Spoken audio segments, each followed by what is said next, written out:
In this video, we're going back to measuring changes in energy, or enthalpy in this case, and so we're going back to the calorimeter. This time we're talking about constant pressure calorimetry. And so another way we talk about this is a coffee cup calorimeter. So here we're doing reactions in solution. They're open to the atmosphere, so it's constant pressure. But our solution is insulated with these coffee cups. Here, Q of a reaction or a heat is negative Q of solution, as we talked about in our previous videos. We talked about how to measure Q already, minus mass CS delta T. And delta H reaction is the Q of the reaction at constant pressure, because we're not dealing with pressure volume work. And so it's just Q of the reaction. And to get this per mole, we divide by moles. So let's get right into an example.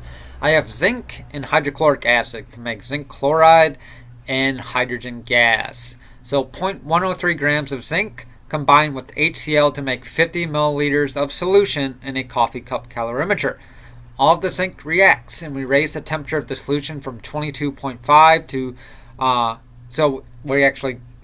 we raise from 22.5 to 23.7. Find delta H reaction for this reaction. To do this, it's going to take some math, some unit conversion, but if you just follow your units, you can do this.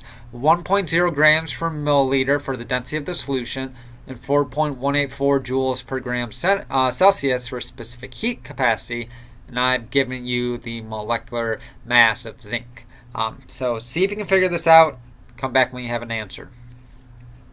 Alright, take a look at this.